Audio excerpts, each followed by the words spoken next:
बिस्मिल्लाहिर्रहमानिर्रहीम। अस्सलाम वालेकुम नाज़रीन। Programme red line with Talat के साथ मैं हूं आपका मेज़बान सैयद फवाद ज़ैदी। प्रोग्राम के मुस्तकिल मेज़बान जनाब तलत हुसैन साहब आज छुट्टी पर हैं, इसलिए प्रोग्राम की ज़िम्मेदारी मुझ पर है। आपको ईद बहुत बहुत मुबारक हो, आपको यौम पाकिस्तान बहुत बहुत मुबारक हो। मशरिक़ वस्ता में नाज़रीन, ईरान, अमरीका और इसराइल के दरमियान जारी जंग को अब 3 हफ़्ते हो चुके हैं। आज अमरीकी सदर डोनाल्ड ट्रंप ने दावा किया है कि अमरीका और ईरान के दरमियान गुज़िश्ता 2 दिनों में नहायत मुस्बत और नतीजा खेज़ बातचीत हुई है, जिसके बाद उन्होंने ईरान के तवानाई जो इंफ्रास्ट्रक्चर है इस पर हमले 5 दिन के लिए मौखर करने का ऐलान भी कर दिया है। एक बड़ी डेवलपमेंट सामने आ रही है। डोनाल्ड ट्रंप ने यह दावा किया है कि राब्ता अमरीका ने नहीं बल्कि ईरान की तरफ से किया गया है। दूसरी जानिब ईरान ने अमरीकी सदर के दावे को मुकम्मल तौर पर मुस्तरद कर दिया है। ईरानी वज़ारत ख़ारजा के मुताबिक अमरीकी सदर के बयानात तवानाई की कीमतों को कम करने और अपने फ़ौजी मनसूबों के लिए वक्त हासिल करने की कोशिशों के तनाजुर में है, इसके अलावा कुछ नहीं है। जबकि डोनाल्ड ट्रंप के ईरान के तवानाई इंफ्रास्ट्रक्चर पर हमले रोकने के ऐलान के फ़ौरन बाद ही इसराइल की जानिब से तेहरान पर हमले किए गए हैं। इससे पहले अमरीकी सदर ने ईरान को आबनाए हुर्मुज़ खोलने के लिए तकरीबन 48 घंटे का वक्त दिया था, जो आज रात किसी भी वक्त पूरा हो जाना था, जिसके जवाब में ईरान ने कहा था कि अगर हमारे तवानाई निज़ाम पर हमला हुआ तो मशरिक़ वस्ता में अमरीकी तवानाई ढांचे को हम निशाना बनाएंगे, इसके लिए हम आज़ाद होंगे। इस सारी सूरत हाल में अमरीकी सदर का मुज़ाकरात का बयान कितना मुस्तनद है, क्योंकि इससे पहले भी अमरीका और ईरान के दरमियान मुज़ाकरात के दौरान ही इसराइल और अमरीका ने ईरान पर हमला कर दिया था। इस सारी सूरत हाल पर बात करेंगे और साथ ही ईरान जंग के बाद पेट्रोलियम मसनूआत की कीमतों में इजाफे के बाद हुकूमती किफ़ायत-शियारी मुहिम और PTI की इमरान खान रिहाई मुहिम पर भी आज के शो में हम बात करेंगे। तो हमारे साथ मौजूद हैं इस वक्त अली साहब और हमारा साथ देंगे सैयद मोहम्मद अली साहब भी। तो आपसे गुफ्तगू का आगाज़ करूँगा। अली सरवर नकवी साहब, बहुत बहुत शुक्रिया सबसे पहले तो आपने हमें प्रोग्राम में ज्वाइन किया। एक तो ये फरमाइएगा कि अमरीकी सदर ने 48 घंटों का अल्टीमेटम दिया था अली सरवर नकवी साहब, और वो ख़त्म होने से पहले ही 5 दिन के लिए हमले रोकने का ऐलान किया है, जिसे ईरान ने मुस्तरद कर दिया है। अमरीकी खबरसा एजेंसी ने आज रिपोर्ट किया है कि तुर्की, मिस्र और पाकिस्तान ने स्टीव विटकॉफ और ईरानी वज़ीर ख़ारजा से अलहदा मुलाकात भी की और इस्लामाबाद में बाज़ाब्ता मुज़ाकरात की कोशिशें भी जारी हैं। क्या कहेंगे आप इस सारी सूरत हाल पर, पाकिस्तान के रोल पर और इस तमाम बातचीत के तनाजुर में? देखिए, इसमें अव्वल तो ये हमेशा याद रहना चाहिए कि ये जो जंग छिड़ी है वो ईरान के ऊपर इजराइल के हमले से छिड़ी थी। और इजराइल ने एक जारहाना, एक एग्रेसिव एक्शन लिया, एक खुद मुख्तार आज़ाद मुल्क के ख़िलाफ़ बग़ैर किसी जवाज़ के ये बैनुल अक़वामी क़वानीन की बुरी तरह खिलाफ वर्जी की। अच्छा, उसके बाद वो समझते थे कि वहाँ पे बड़ी परेशानी होगी और वहाँ पे लोग सड़कों पे आ जाएंगे और हुकूमत के ख़िलाफ़ खड़े हो जाएंगे। ऐसा नहीं हुआ। ईरान के हुकूमत में बड़ी मुस्तहकम और बड़े पुरअज़्म अंदाज में उनका रवैया चल रहा है, और वो बावजूद इसके कि आयतुल्लाह अली ख़ामेनाई की शहादत हुई, बहुत से और ईरान के लीडर्स की शहादत हुई, ईरान डटा हुआ है, लड़ रहा है। और एक बड़ी चीज़ जो हो रही है वो उसका जिक्र नहीं हो रहा ज़्यादा। जी वो ये है कि इजराइल के अंदर जो हमले हो रहे हैं, इजराइल की बहुत बुरी हालत है। वहाँ पे जेरूसलम, टेल अवीव, इलात, हाइफा, जितने भी उनके बड़े शहर हैं उनमें मिसाइल्स दागे जा रहे हैं ईरान की तरफ से, और लोग सड़कों पे आ गए हैं, घरों के अंदर सो नहीं रहे, रात पूरी गुजारते हैं बाहर सड़क पे।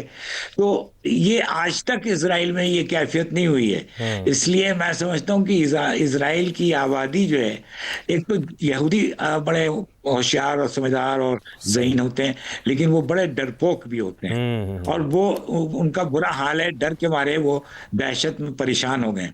तो ये हाँ अब ये जंग चलती रही, जी। इजराइल के ऊपर हमले ईरान जो कर रहा है वो बहुत ही सस्ते इक्विपमेंट से कर रहा है, और इजराइल की तरफ से, अमेरिका की तरफ से ईरान पे बहुत बुरे हमले हो रहे हैं। सही। ईरान में भी काफी तबाही मची है, हाँ, लेकिन अली वहाँ के अली लोग साहब, बड़े ये बड़ा पुरअज़्म हैं। अहम आपका नुक्ता है कि यकीनन अब जबकि हमले बहुत ज़्यादा शदीद हो रहे हैं इसराइल के ऊपर और ईरान मुसलसल सरप्राइज़ भी दे रहा है, तो अब यही वजह है कि इसराइल का भी दबाव अमेरिका के ऊपर होगा और इसी वजह से शायद उन्होंने थोड़ी सी जंग बंदी के लिए बातचीत भी की है।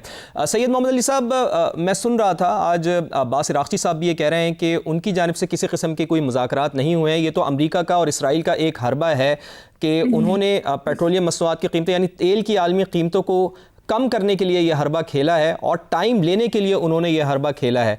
तो आप क्या समझते हैं कि क्या वाकई ऐसा है जैसा कि अली सरवर साहब ने भी फरमाया कि एक तो हमले बहुत ज़्यादा शदीद हो रहे हैं इसराइल के ऊपर, इसराइल ये एक्सपेक्ट नहीं कर रहा था, आयरन डोम उनका नाकाम हुआ है, इसी वजह से अब क्या टाइम लेने के लिए अमेरिका ने और इसराइल ने ये चाल खेली है कि वो थोड़ा सा टाइम लें और फिर दोबारा से अपने आप को 5 दिन का टाइम लेके अपने आप को इक्विप करके दोबारा से ईरान के ऊपर हमला करें? बहुत शुक्रिया। देखिए जी, इसकी जो दोनों सिफारती और तस्वीराती रुख हैं वो मैं एक्सप्लेन कर देता हूँ। ये एक हकीकत है कि पाकिस्तान के आला हुक्काम जो हैं वो तुर्की और मिस्र के ताउन से एक राब्ते का काम मुसलसल कर रहे हैं ईरान और अमेरिका के दरमियान, और बराह रास्त पाकिस्तान के राब्ते हैं विटकॉफ साहब से अमेरिका में, और अब्बास अगरची जो वजीर खारजा हैं ईरान के, उन दोनों के साथ मुसलसल हमारी कोशिशें जारी हैं कि इस जंग को ख़त्म किया जाए और इस खित्ते को मज़ीद तबाही से बचाया जाए। अलबत्ता जो सदर ट्रंप का आज ऐलान है उसको हम 3-4 हक़ाइक़ की रोशनी में समझने की कोशिश करते हैं। देखिए, सदर ट्रंप, इसमें कोई शक नहीं है कि चूंकि उन्होंने इस जंग का आगाज़ ईरान के ख़िलाफ़ इसराइल की ईमा पे कांग्रेस, नेटो और अक़वाम मुत्तहिदा की सिक्योरिटी काउंसिल की मुशावरत के बगैर किया था, और उनको अंदाज़ा हुआ है कि उन्होंने ईरान की पावर और रिजॉल्व को अंडर एस्टिमेट किया है, तो अब वो ये समझते हैं कि ये 5 दिन का जो तवक्कुफ लिया है इसमें 3-4 चीज़ें वो ऑलरेडी हो रही हैं। सही। अब से 1 घंटे पहले एक मुशावरत अक़वाम मुत्तहिदा की सिक्योरिटी काउंसिल में चैप्टर 7 के हवाले से ईरान के खिलाफ एक सख्त करारदाद लाने के हवाले से ऑलरेडी शुरू हो चुकी है। पहली बात मैं ये बताना चाहता हूँ।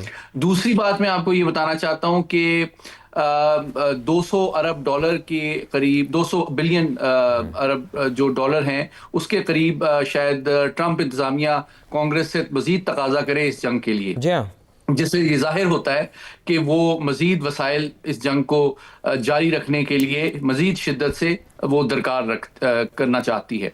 और तीसरी बात यह है कि जो ओपन सोर्स इंटेलिजेंस बता रही है, इस वक्त पूरे नेटो के तमाम जो बेसिस हैं वहां से बहुत बड़े पैमाने पे अमरीकी हथियार, एम्यूनिशन और वेपन्स जो हैं वो बहुत तेजी के साथ मशरिक़ वस्ता लाए जा रहे हैं, और बल्कि यूं देखें आपके यूरोप के ममालिक ने शुरू में तो पसोपेश किया कि हम नहीं शामिल होंगे इस जंग में, लेकिन अब यूं लगता है कि अमेरिका ने उन पर एक बड़ा सख्त दबाव डाला है और उनको मजबूर किया है, जिसके नतीजे में आपने देखा कि कल बरतानिया ने भी ऐलान किया कि उन्होंने एक एटमी आबदोज जो है बहरे अरब में डिप्लॉय कर दी है जो कि मिसाइल से लेस है, और उन्होंने ये भी कहा है कि वो तैयार हैं अगर उनको इस जंग में शरीक होना पड़ा। नहीं, ये क्या उन्होंने दिल से ऐलान किया है सैयद मोहम्मद अली साहब, या फिर अमेरिका की ईमा पे किया है? क्योंकि मैं आपसे इसको भी इस तरफ भी मैं आपको लेकर आना चाह रहा था कि बरतानिया तो किसी सूरत में नहीं चाहेगा ना कि वो भी इस जंग में कूद जाए, क्योंकि ईरान ने तो बराह रास्त उसको धमकी पहले ही दे रखी है कि अगर तो आप इस जंग में आए तो फिर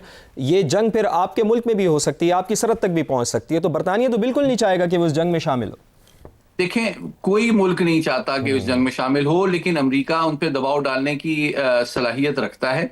और मैं आपको मिसाल दे रहा हूं एक सबूत के तौर पे कि देखें, साउथ कोरिया में जो थैड और पैट्रियट मिसाइल सिस्टम्स थे उनको फौरी तौर पर मशरिक वस्ता अमेरिका ने मुंतकिल किया, एक ऐसे वक्त में जबकि शुमाली कोरिया अब बहुत ज्यादा बड़े पैमाने पे मिसाइल तजुर्बात कर रहा है और जापान और साउथ कोरिया में बड़ी तशवीश पाई जाती है। तो इस दूसरी जानिब आप देखें कि यूक्रेन जंग में इस जंग का सबसे ज्यादा फायदा तो रूस को हो रहा है, क्योंकि तेल महंगा भी हो गया है, उनका बिकना भी शुरू हो गया है, पाबंदियां भी खत्म हो गई हैं, प्लस जो सारी दिफाई इंडस्ट्री अमेरिका की जो यूक्रेन वॉर को सस्टेन करने के लिए बिजी थी, अब उसकी तवज्जो जो है वो आपका बिल्कुल सही है सैयद मोहम्मद अली साहब, ये बिल्कुल आपका नुक्ता सही है कि इस जंग का तो सबसे ज्यादा फायदा रशिया को हो रहा है। मैं अली सरवर नकवी साहब आपसे ये भी पूछना चाहूंगा कि डोनाल्ड ट्रंप ने अभी थोड़ी देर पहले जब वो मीडिया से गुफ्तगू कर रहे थे तो वो कह रहे थे कि अगर मुआहिदा हो गया तो हम खुद अफजूदा जो यूरेनियम है वो हम वहाँ से लेकर आ जाएंगे। अमरीकी सदर के मुताबिक इसराइल भी इस मामले से खुश है, यानी 5 रोज़ा जंगबंदी से खुश है। अगर टेबल पर बैठते हैं ये तमाम ममालिक तो अमरीका और ईरान क्या आपस में एक दूसरे से मुतालबात रखेंगे? क्योंकि इससे पहले हम ये देख चुके हैं कि ईरान तो मुस्तकिल ये मुतालबा कर रहा है अमेरिका से, वो तो कहता है कि जी हमें हर्जाना देना चाहिए, सैयद आयतुल्लाह अली ख़ामनाई साहब की जो शहादत है उसका हर्जाना अदा करें, बच्चियों को आपने वहाँ पर शहीद कर दिया उनका हर्जाना अदा करें। तो क्या आप समझते हैं कि ये 5 रोज़ बहुत ज़्यादा अहम हैं और इस 5 रोज़ में कोई डेवलपमेंट हो सकती है, कोई जंगबंदी हो सकती है मुस्तकिल? देखिए, अव्वल तो आज शाम में लगभग इसी वक्त या घंटे 2 इसके बाद जो ट्रंप की का अल्टीमेटम था 48 घंटे का, वो पूरा हो जाता और ट्रंप को एक्शन लेना होता। उससे ये ट्रंप पीछे हटा है और उसने जो बयान दिया है, जो ट्रूथ सोशल पे उसने जो अपना मौक़िफ़ बताया है, उसमें अब वो बदल गया है और कहता है कि 5 दिन के लिए एक पॉज लाया जाए। तो मैं समझता हूँ कि ट्रंप अब मुज़ाकरात की तरफ जा रहा है, लेकिन मुज़ाकरात भी बड़े मुश्किल हैं क्योंकि ईरान की कंडीशंस कुछ हैं और ईरान का पल्ला भारी है, क्योंकि ईरान ने जंग में दिखा दिया है कि वो दबेगा नहीं। और दूसरी तरफ अमेरिका और ट्रंप को भी अपनी पोजीशन रखनी है कि उनके एटमी तंसीबात को खत्म कर दिया जाए अब, और अफसुदा वहां से ले आया जाए और उनके बाकी जो और मिसाइल वगैरह हैं उनको भी खत्म कराना चाहते हैं। तो मुज़ाकरात जो पहले जो JCPOA था, joint comprehensive plan of action, वो 2003 से 2015 तक चला। मुआहदा 2015 में हुआ, 12 साल के मुज़ाकरात के बाद। तो ईरान के साथ मुज़ाकरात बड़े मुश्किल और बड़े लंबे होते हैं। जी हाँ, तो अब मैं समझता हूँ कि इस वक्त जो सूरत है वो फिर भी उस अल्टीमेटम के कैफियत से बेहतर है, उस अल्टीमेटम के सिचुएशन से बेहतर है, लेकिन अभी भी बहुत से इसमें और रुकावटें इसकी आ सकती हैं। और मैं समझता हूँ एक तब्दीली आई है कि इजराइल अब मुज़ाकरात के फेवर में है। ये बहुत अहम बात है कि इजराइल अब मुज़ाकरात के फेवर में है, जो शुरू में बातचीत नहीं करना चाहता था, वो कहता था कि सिर्फ हम हमला करेंगे। तो सैयद मोहम्मद अली साहब, एक तो ये है कि हमने पहले भी ये देखा है कि जब भी मुज़ाकरात होते हैं, बातचीत चल रही होती है, उसके दौरान ही अमेरिका की जानिब से और इसराइल की जानिब से उन मुज़ाकरात को सबोताज किया जाता है और हमला कर दिया जाता है। तो क्या ये मुज़ाकरात इस दफ़ा इन 5 दिनों में क्या पायदार हो सकते हैं, क्या अमली शक्ल इख्तियार कर सकते हैं? और यही सवाल आपसे भी कि दोनों जानिब से, यानी ईरान की जानिब से, अमेरिका की जानिब से, मुज़ाकरात की टेबल पर एक दूसरे से मुतालबात क्या हो सकते हैं सैयद मोहम्मद अली साहब? देखिए जी, दोनों बातें हम देख लेते हैं। एक सिफारती पहलू है और एक तस्वीराती पहलू है। 5 दिन कितने सिफारती सतह पे मैं बदकिस्मती से ज़्यादा एरिया ऑफ कन्वर्जेंस नहीं देख रहा। जो 3 डिमांड्स हैं ईरान की कि जनाब हमें कंपनसेट किया जाए और एक कमिटमेंट दी जाए कि आइंदा अग्रेशन नहीं होगा, और अमेरिकी बेसिस भी ख़त्म किया जाए। ताज़ा तरीन उनकी डिमांड ये भी है, जो कि मैं समझता हूँ कि अमेरिका के लिए मुश्किल है उनको एक्सेप्ट करना। दूसरी जानिब देखिए, जंग अमेरिका ने शुरू क्यों की थी? उसने तो ट्रंप साहब ने ऐलान किया था कि 4 ऑब्जेक्टिव्स हैं मेरे, और उनमें से कोई भी उन्होंने अचीव नहीं किया। रिजीम चेंज वो भी नहीं कर सके। दूसरी बात उन्होंने कहा जी मिसाइल सलाहियत का खात्मा, भाई वो तो आप जो 3 हफ्ते के बाद जो उनके मिसाइल हैं वो ज्यादा मौसर और एक्यूरेट साबित हो रहे हैं और तबाहकुन साबित हो रहे हैं, तो वो भी नाकाम हो गए। उनके एटमी प्रोग्राम का खात्मा, वो तो हर साल क्लेम करते हैं कि हम खत्म कर देते हैं, फिर वो जंग करते हैं।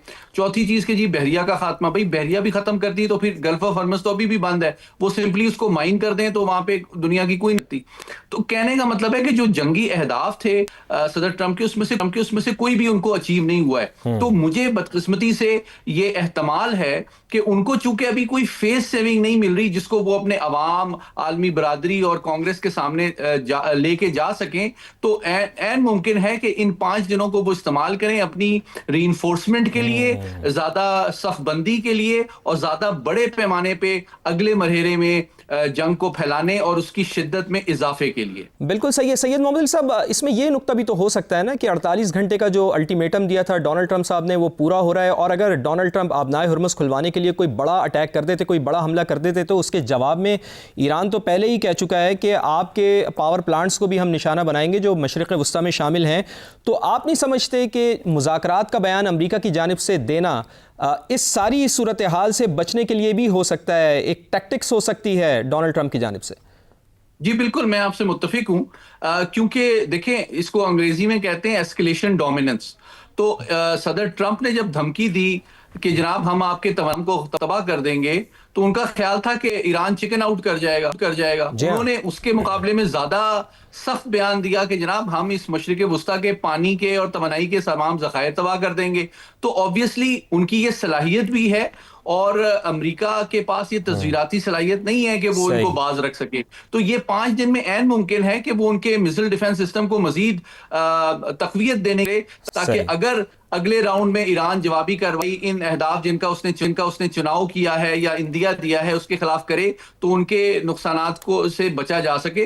तो मुझे अफसोस के साथ कहना पड़ता है कि दोनों जानिब एक तो एतमाद का बहुत फुकदान है, एक जानिब आप मुसलसल उनकी रिजीम को असैसिनेट करने की कोशिश कर रहे हैं। इस माहौल में इस तरह तो मुज़ाकरात नहीं होते, और मुझे यूं लगता है कि इन 5 दिनों के बाद शायद जंग की शिद्दत में मजीद इजाफा होगा। चलें, ये तो एक बड़ी ख़तरनाक सूरत हाल डेवलप हो सकती है। सैयद मोहम्मद अली साहब, आपका बहुत बहुत शुक्रिया, आप हमारे साथ मौजूद थे। अली सरवर नकवी साहब आप हमारे साथ मौजूद थे और अमरीका और इसराइल जंग के हवाले से अपना तज़िया दे रहे थे। और सैयद मोहम्मद अली साहब ने आखिर में जाते जाते एक बड़ी अहम बात कर दी। उन्होंने कहा कि उनको नहीं लगता कि ये 5 दिन बाद जंगबंदी हो सकती है, चूँकि आर्जी जंगबंदी तो 5 दिन के लिए हुई है, लेकिन उनका ये ख्याल है कि 5 दिन बाद अमरीका मज़ीद अटैक्स कर सकता है। और इसमें बहुत अहम किरदार होगा उन ममालिक का जो कि सालिस का किरदार अदा कर रहे हैं, मीडिएशन का किरदार अदा कर रहे हैं, जिसमें पाकिस्तान भी शामिल है। तो अब देखना यह है कि इन 5 दिनों में क्या कुछ हो सकता है। दुनिया क्या मज़ीद जंग की तरफ जाएगी या फिर ये 5 दिन बहुत कीमती साबित हो सकते हैं, जंगबंदी हो सकती है।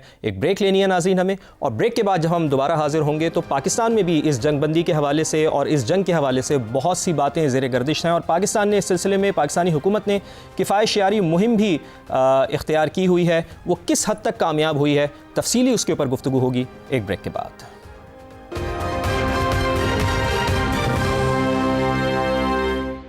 नाज़रीन, प्रोग्राम में एक बार फिर खुशामदीद। वफाकी हुकूमत का कहना है कि पेट्रोलियम मसनूआत की कीमतों में आलमी सतह पर इजाफे के बाद पाकिस्तान में पेट्रोल पर और डीजल पर बिल तरतीब 127 रुपये और 200 रुपये से ज़ायद की सब्सिडी दी जा रही है। दूसरी तरफ पाकिस्तान तहरीक इंसाफ की तरफ से स्ट्रीट मूवमेंट की तैयारी भी की जा रही है। वज़ीर आला KP सुहेल आफरीदी ने आज पशीन में जलसे से खिताब में कहा है कि हम निकलेंगे, लेकिन इस दफ़ा सर पर कफन बांध कर निकलेंगे। मौजूदा सूरत हाल में क्या पाकिस्तान तहरीक इंसाफ कोई मुनज़्ज़म तहरीक चला पाएगी या मुज़ाकरात के ज़रिए मसाइल हल होंगे? इस पर बात करने के लिए हमारे साथ मौजूद हैं समर हारून बिलोर साहिबा, रुकन कौमी असम्बली मुस्लिम लीग नवाज से आपका ताल्लुक़ है, जबकि शफ़ी जान साहब भी हमारे साथ मौजूद हैं, मुआविन खुसूसी बराए इत्तलात और वज़ीर आला KP आप हैं। तो गुफ्तगू का आगाज़ मैं शफ़ी जान साहब आपसे करना चाहूँगा। शफ़ी साहब, इस वक्त ख़ित्ते में जंग जारी है। अमरीकी ख़बरसां एजेंसी के मुताबिक अमरीका और ईरान के दरमियान बातचीत की कोशिशों में पाकिस्तान भी शामिल है और मुज़ाकरात इस्लामाबाद में कराने की कोशिशें भी की जा रही हैं, जबकि पाकिस्तान तहरीक इंसाफ की तरफ से आज़ादी या मौत का नारा लगाया जा रहा है। आज वज़ीर आला ने पशीन में जलसे से खिताब में कहा है, तो क्या मौजूदा सूरत हाल में कोई बड़ी तहरीक चलाना आसान होगा? और इसके साथ साथ ये भी बताइएगा कि रिहाई फोर्स का मामला कहाँ तक पहुँचेगा? जहां तक तहरीक इंसाफ की बात है तो तहरीक इंसाफ की मरकजी क़ियादत और सूबाई क़ियादत सर जोड़ के बैठी हुई है और प्लानिंग पे काम हो रहा है। और इस बार हम चाहते हैं कि जो भी तहरीक चलाई जाए वो नतीजा खेज हो। हमारी वर्कर्स का भी ये डिमांड का आज तीसरा दिन है। अब तमाम जो हमारे नुमाइंदे हैं वो अपने हलकों में मौजूद है और इस बात को भी रिपोर्ट किया गया कि जो लोग भी हमसे मिलने आ रहे हैं, खैबर पख्तूनख्वा में हो या दीगर सूबों में हो, उन सब का एक ही मुतालबा है और एक ही सवाल है, और वो सवाल ये है कि इमरान खान साहब की रिहाई का क्या प्लान है, रिहा कब होंगे। तो उसके लिए जो तहरीक इंसाफ की लीडरशिप है वो उसकी तैयारी कर रही है। आज सीएम सुहेल आफरीदी साहब बलूचिस्तान में मौजूद थे, वहां पे जलसा आम से भी उन्होंने खिताब किया, अपने प्लान का इजहार भी वहां पे किया, कुछ चीजों को लोगों के सामने रखा। स्ट्रीट मूवमेंट की बात हुई, हम कश्मीर जा रहे हैं स्ट्रीट मूवमेंट के लिए, गिलगित बल्तिस्तान हम जा रहे हैं, हम पंजाब इंटीरियर पंजाब जा रहे हैं, इंटीरियर सिंध की तैयारी है। स्ट्रीट मूवमेंट की जिम्मेदारी आपने ही सुहेल आफरीदी साहब को दी हुई है और बड़े ऐसे तरीके से वो उसको निभा रहे हैं। हम वही मोमेंटम दोबारा बहाल करेंगे स्ट्रीट मूवमेंट के। उसके साथ साथ रिहाई फोर्स पे काम हो रहा है। आपने हाँ, मैं यही पूछने वाला था आपसे कि रिहाई फोर्स का मामला आपका कहां तक पहुंचा है? देखिए, रिहाई फोर्स पे रमजान में हमारी काफी मीटिंग्स हुई हैं।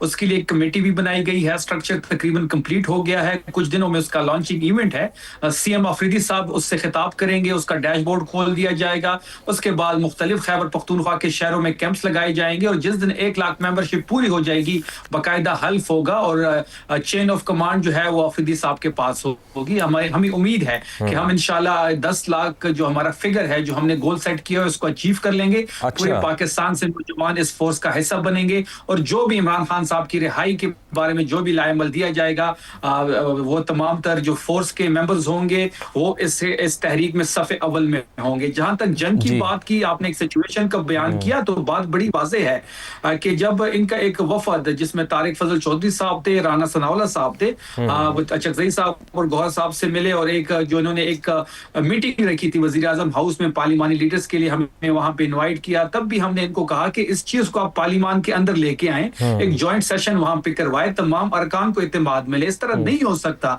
कि आप कुछ लोगों को वजीर आजम हाउस बुला लें और वहां पे उनको ब्रीफिंग दें। फिर जब ब्रीफिंग हुई तो वो भी हमने देखी, कमरान मुर्तजा उस ब्रीफिंग में शामिल हुए। उनके जो कमेंट्स थे, उन्होंने बड़ा कैटेगोरिकली ये बात कही थी कि जो ब्रीफिंग हमें अंदर दी गई है वो कोई खास ब्रीफिंग नहीं थी, हुकूमत के पास कोई प्लान नहीं है। बात बड़ी वाज़ेह है कि इस वक्त हर पाकिस्तानी मुस्लिम मुल्क ईरान के साथ खड़ा है, लेकिन हुकूमत जो है वो तजब्जब का शिकार है। चले जी, आपका पॉइंट आ गया जी शफी जान साहब। समर हारून साहिबा, बहुत बहुत शुक्रिया आपका भी प्रोग्राम में वक्त देने के लिए। मुझे बताइएगा कि बड़ी शिकायतें कर रहे हैं शफी जान बलूच साहब। वो कह रहे हैं कि अवाम तो मुत्तहिद है, अवाम तो एक पेज पर है, लेकिन हुकूमत बड़ी तजब्जुब का शिकार है कि किसका साथ देना है या नहीं। एक तो सही मानों में क्या ब्रीफिंग आपकी जानिब से नहीं दी गई अपोजिशन जमातों को, और दूसरा वज़ीर आला केपी तो आज़ादी या मौत का नारा लगा रहे हैं और हम ये देख रहे हैं कि मुज़ाकरात का इख्तियार महमूद खान अचकज़ई और अल्लामा राजा नासिर अब्बास के पास है। तो हुकूमत मुज़ाकरात के ज़रिए ही इन मसाइल को हल करेगी या फिर तहरीक चलाने देंगे आप पाकिस्तान तहरीक इंसाफ को?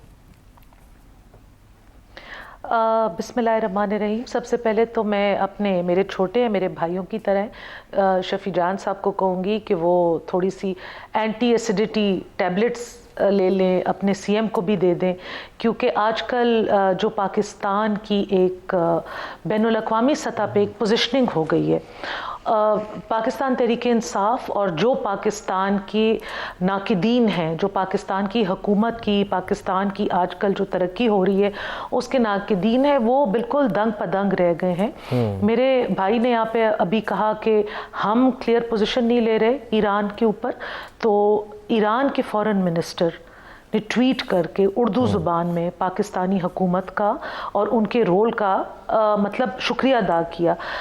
यूनाइटेड नेशंस की फ्लोर पे ईरान के जो एम्बेसडर हैं उन्होंने पाकिस्तान के रोल को मेंशन किया।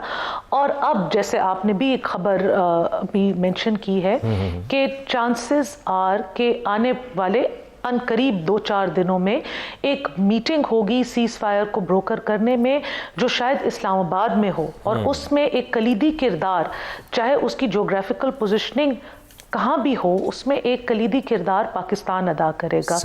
अब मेरे भाई अपनी ये तहरीक चला रहे हैं, उनकी बिल्कुल राइट है, लॉ की हदूद के अंदर तहरीक चलाना उनका हक है। ये एक सियासी वर्कर का, सियासी जो फॉलोअर्स हैं, लीडर्स हैं, उनका राइट है, लेकिन सियासतदान होने के साथ साथ ये एक पाकिस्तानी भी हैं। आज 23 मार्च का दिन है, आज वो दिन है जब पाकिस्तान कंसेप्चुअलाइज हुआ था, और पाकिस्तान जिन लोगों ने कंसेप्चुअलाइज किया था, इस सफ़र में बहुत सारे लोगों ने कुर्बानियाँ दी हैं, बहुत सारे घर उजड़े हैं, बहुत सारे लोगों ने अपनी जानों के नजराने पेश किए और आज दिन तक दे रहे हैं। हमें हमारा वो जो हमारे बड़ों ने जो वो कंसेप्चुअलाइज किया था, हमें वो मुल्क तो मिल गया, लेकिन उसके दिफा हम आज तक कर रहे हैं और अपनी जानें दे के कर रहे हैं। तो इसमें अच्छा ना हो कि ये कहें बिल्कुल हम अपनी तहरीक करेंगे, हम अपनी एक्टिविटीज़ करेंगे, लेकिन हम ये मार्च, रिहाई, मौत, ये हम इन सारी सूरत हाल के बाद करेंगे। मुल्क रहेगा तो उसमें सियासत भी होगी, उसमें कोई लीडर भी बनेगा, उसमें कोई आगे पीछे भी होगा। और ये जो इनकी बातें हैं, रिहाई फोर्स और जिंदगी और मौत, तो ये गज और ये मैदान मेरे भाई और मैं फिर आपके सामने बैठे होंगे महीने बाद, 2 महीने बाद, और इस तरह की कोई बात नहीं होगी। ये इन्होंने भी अपने वर्कर्स को जवाबदेह होना होता है, अपने सपोर्टर्स को, जो इनका कोर सपोर्ट ग्रुप है वो इनसे कुछ सर्टेन पॉलिटिकल एक्टिविटीज की डिमांड करता है, लेकिन यहाँ पे मैं इनको याद करा दूं कि वो सपोर्टर्स हैं, ये लीडर्स हैं। नैरेटिव इन्होंने बनाना है, मुल्क दुश्मन नैरेटिव से भी इनको अपने वर्कर्स को और अपने फॉलोअर्स को दूर करना चाहिए। और जहां पे इस तरह का एक मौका आई, उस पे हम सबको एक सीसा पिलाई दीवार बन के खड़ा होना चाहिए।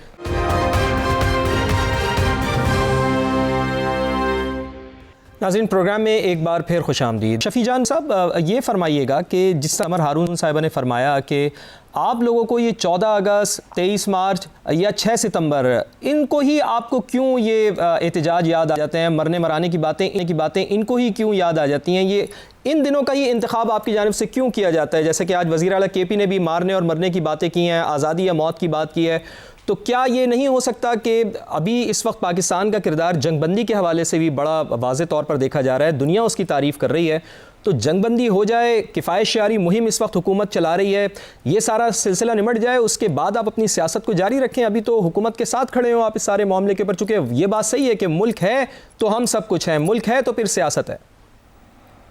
बिल्कुल, मैं आपकी इस बात से इत्तेफाक करता हूँ। मुल्क है तो सब कुछ है, पाकिस्तान है तो सियासत है, पाकिस्तान है तो तहरीक इंसाफ है, मुस्लिम लीग है, पीपल्स पार्टी है। इस बात से बिल्कुल मैं इत्तेफाक करता हूँ। बात बड़ी वाज़ेह है फवाद साहब। देखें, मेरे समर बीवी मेरी बहन है, यहाँ खैबर पख्तूनख्वा से उनका ताल्लुक है, लेकिन जिस तरीके से उन्होंने एक मंजरनामा खींचा, इंटरनेशनल पोजीशन की बात की कि पाकिस्तान जो है इस वक्त इसकी इंटरनेशनल पोजीशन जो है वो बड़ी मजबूत हो गई है, मैं इस बात से बिल्कुल इत्तेफाक नहीं करता। एक मुल्क जो अडियाला में एक कैदी नंबर 804 इमरान खान साहब को ईद की नमाज के लिए सिक्योरिटी नहीं दे सकती, वही मुल्क कैसे दावे कर सकती है कि वो 2 बड़े ममालिक के दरमियान सुलह सफाई कर रही है, उनकी इंटरनेशनल पोजीशन बड़ी वाज़ेह हो गई। तो बात बड़ी वाज़ेह है कि इस तरह कुछ भी नहीं है जिस किस्म की मंजरनामा जो है ये पेश कर रही है। दूसरी बात ये है, इस वक्त आपने ये भी देखा होगा कि तहरीक इंसाफ है जो वो वाहिद पॉलिटिकल नेशनल पार्टी है जो चारों सूबों में मौजूद है, हर शहर में मौजूद है, हर कस्बे में मौजूद है। बात बड़ी वाज़ेह है कि जिस तरीके से उन्होंने हमारा मैंडेट चोरी किया, जिस तरीके से चोर दरवाजे पे हमारे मैंडेट पे बैठे हुए हैं, 17 सीटों पे जीत के किस तरह ये पूरे मुल्क के हुक्मरान बन गए हैं। आपने फिर इनकी नाअहली निकम्मी भी देख ली कि जिस तरीके से इन्होंने पेट्रोल बम गिराया, मतलब ये जो जंग हुई इसको भी इन्होंने माली गनीमत जाना, और यहाँ भी इन्होंने एक डाका मार दिया। $60 पर बैरल पे खरीदा गया पेट्रोल, आम पाकिस्तानी की जेब से 55 रुपए उस पे एक्स्ट्रा निकाला गया। फिर जिस तरीके से अभी मजीद महंगा करने की मौका ढूंढ रहे हैं, ये तो ईद की रात में भी उन्होंने ये डाका दोबारा डालने की कोशिश की, लेकिन जिस तरीके से तहरीक इंसाफ ने नहीं, क्रेडिट देना, आप वजीर आजम को क्रेडिट देना, वो उन्होंने पेट्रोल महंगा नहीं किया, वो कह रहे हैं कि हालात इतने ख़राब हैं लेकिन हम ईद के ऊपर कम से कम पेट्रोल महंगा नहीं कर सकते। समरी तो गो के उनके पास बहुत ज़्यादा आई थी, 200 रुपये डीजल पे बढ़ाने की बात की जा रही थी, पेट्रोल पर भी बढ़ाने की बात की जा रही थी, कोशिश तो कर रहे हैं वजीर आजम। फवाद साहब, मुझे एक और चीज समझ नहीं आती कि ये समरी भी खुद तैयार करते हैं ओगरा से, खुद ही उसको मुस्तरद कर देते हैं, फिर टीवी पे बैठ के अवाम से कहते हैं कि अब आप तालियां बजाए, हमने बड़ा कारनामा कर दिया। बात बड़ी वाज़ेह है कि इनके पास कोई प्लान नहीं है पाकिस्तान को आगे ले जाने का। आइए जो फिगर्स है, फिगर्स रख के फैसला करते हैं कि इमरान खान साहब जब हुकूमत में थे तब पेट्रोल का क्या रेट था और आज क्या रेट है। तब पेट्रोल का आलमी मंडी में $120 पर बैरल था, 150 का यहाँ फरोख्त हो रहा था। आज ये $100 पे आ गया है, तो 330 में पाकिस्तान की अवाम इसको परचेज कर रही है। और हाई ऑक्टेन को $200 आज उन्हें मजीद बढ़ा दिया। इस हफ्ते के और रात को या इतवार की रात को जब दोबारा प्राइस चेंज होगी तो फिर मेरे ख्याल में 80-70 रुपए दोबारा बढ़ा देंगे। वैसे समर साहिबा ये एक बड़ा अच्छा सवाल है जो कि एक आम व्यूवर है ना, एक आम पाकिस्तानी है, वो वाकई ये आजकल सवाल कर रहा है कि जी जब बानी पीटीआई का दौर था, पाकिस्तान तहरीक इंसाफ का दौर था, तो उस वक्त तो पेट्रोल बहुत ऊपर चला गया था, $120 फी बैरल से भी ऊपर चला गया था, लेकिन उस वक्त भी पेट्रोल इतना महंगा नहीं था। अब जबकि एक तो आपके ऊपर तनकीद ये हो रही है कि ऑलरेडी आपने $60 फी बैरल का पेट्रोल इतना महंगा, आपने उसके ऊपर $55 बढ़ा दिए। एक तो इस तनकीद का आप कैसे जवाब देंगे? और दूसरा, अभी $100 फी बैरल के ऊपर पेट्रोल है और उसके ऊपर आप $333 का पेट्रोल दे रहे हैं और फिर उसमें भी $70-80 इजाफे का आप लोग कह रहे हैं। तो फिर आखिर ये कैलकुलेशन कैसे की जाती है? क्या फिर पाकिस्तान तहरीक इंसाफ हक बजानिब नहीं है कि समरी फिर आपके पास कहाँ से आती है? खुद ही आप लोग समरी भेजते हैं, फिर उसको मुस्तरद कर देते हैं और फिर उसके ऊपर शादियाने बजाए जा रहे होते हैं। ऐसा आखिर हो कैसे रहा है? कैसे आप इसका फॉर्मूला डेवलप करते हैं? देखिए, अगर शफी जान साहब सड़कों के बजाय और इधर उधर रेस्टोरेंट्स कैफ़ेज़ में सीएम साहब के साथ घूमने फिरने से फारिग हों, दफ्तर में बैठे, तो उनको पता चले कि हर महकमे की अपनी एक स्पेशलाइज्ड टीम होती है। ओगरा में एक स्पेशलिस्ट्स की एक टीम बैठी हुई है जो पाकिस्तान मुस्लिम लीग नवाज से ताल्लुक़ नहीं रखती, वो अपनी चुनिंदा फील्ड में माहिरीन है। और वो अब ये खान साहब की, इन्होंने खान साहब की हुकूमत, खान साहब की रियासत मदीना, उसकी हम हर वक्त बातें सुनते हैं। खान साहब की हुकूमत में 1 साल में पाकिस्तान 2 जंगों में इन्वॉल्व हुआ और खान साहब की हुकूमत में पूरे मुस्लिम उम्मा एक वर्ल्ड वॉर 3 की सिचुएशन में वो हुआ। जो ऑयल की कीमतें हैं वो वर्ल्ड वॉर 2 के बाद हाईएस्ट पोजीशन पे हैं दुनिया में। वर्ल्ड वॉर 2 के बाद, ये वॉल स्ट्रीट जर्नल के फिगर्स हैं। और देखिए, प्लस ना सिर्फ ऑयल की कीमतें जिसको कहते हैं प्रेशर में मार्केट फोर्सेस ने बढ़ाई हैं, लेकिन स्ट्रेट ऑफ हॉर्मुज भी बंद है। कतर की जो बड़ी LPG फील्ड्स हैं उसके ऊपर अटैक्स हुए हुए हैं, वो आज भी आग के शोलों में सुलग रही हैं। जो सप्लाई चेन है वो बहुत हद तक डिस्टर्ब हो गया है। आपने ये बात तो सही फरमाई कि $200 हाई ऑक्टेन जो पेट्रोल है उसके रेट्स बढ़ाए गए, लेकिन ये बहुत सोच समझ के बढ़ाए गए हैं। देखिए, इस बढ़ाने के बाद और जो ईद पे प्राइम मिनिस्टर साहब ने इंटरवीन किया और कीमतें ना बढ़ाने का प्रेशर उन्होंने अपने सर लिया, इसके साथ साथ बहुत स्ट्रिक्ट ऑस्टेरिटी मेजर्स भी इन्फोर्स कर दिए गए हैं। हुकूमत ने अपना 50% फ्यूल का खर्चा कट डाउन कर दिया है। हुकूमत ने अपनी सारी जो सरकारी अपनी तरकीबात थी वो ख़त्म कर दी है। 23 मार्च की इस दफ़ा तकरीब नहीं हुई। हम दोनों चीज़ें कर रहे हैं, लेकिन मार्केट में एक पैनिक बाइंग हो जाती है। आपको पता है, होर्डिंग शुरू हो जाती है, फिर लंबी लंबी कतारें शुरू हो जाती हैं। तो सारी चीज़ों को एक आई थिंक ऐसे तरीके से मैनेज किया गया है। पेट्रोल की सप्लाई भी नहीं डिस्टर्ब हुई, ज़रूरियात ज़िंदगी को भी कोशिश किया है कि एक हद दर्जे कंट्रोल किया जाए, और जो दुनिया में एक सिचुएशन चल रही है उसके साथ वो करने के लिए। और इसके साथ साथ हम हाथ पे हाथ धरे नहीं बैठे हुए। हमसे बहुत बड़े ममालिक, हमसे बहुत ज्यादा, ये आपका नुक्ता आ गया। चूंकि मेरे पास प्रोग्राम में वक्त बिल्कुल खत्म हो रहा है समर साहिबा, तो मैं शफी जान आपसे बस मैं सिर्फ अब फाइनली ये कमेंट लेना चाहूँगा कि गुज़िश्ता शब हमने देखा कि बानी PTI के इलाज के हवाले से उनको जो आखिरी इंजेक्शन था वो भी लगाया गया है, उनकी आँख की बीनाई के मुतासर होने के हवाले से। क्या उनके इलाज से मुतमईन है? आप मुख्तसरन बता दें। बात बड़ी वाज़ेह है कि हमने पहले भी इस चीज को मुस्तरद किया है। ये हुकूमत रात के अंधेरे में जेल मैनुअल की खिलाफ वर्जी करती है, उनको पिम्स लाती है, एक बार नहीं कई बार हम इसको मुस्तरद करते हैं। हमारी डिमांड वही है कि उनको शिफा इंटरनेशनल हॉस्पिटल शिफ्ट किया जाए, उनके फैमिली के ज़ेरे निगरानी जाती डॉक्टर के हमरा। सिर्फ 1 मिनट में आपकी कफायत शारी पी लूंगा। समर बीबी ने कफायत शारी की बात, वक्त बिल्कुल खत्म हो गया शफीजान, वक्त बिल्कुल खत्म हो गया शफीजान, वक्त बिल्कुल खत्म हो गया। समर साहिबा बस पर्टिकुलरली इस बात का जवाब दे दें कि उनके जाती मौलिज से इलाज क्यों नहीं करवाया जा रहा, किसी प्राइवेट क्लिनिक में या शिफा में क्यों नहीं उनको शिफ्ट किया जा रहा? उनकी जी जाती मौलिज की ईमा पे जो डॉक्टर्स उन्होंने पिन पॉइंट किए थे, उन्होंने रेकमेंड किए थे, उनसे उनका इलाज कराया जा रहा है, रेगुलरली उनकी अपडेट्स दी जा रही है। अल्हम्दुलिल्लाह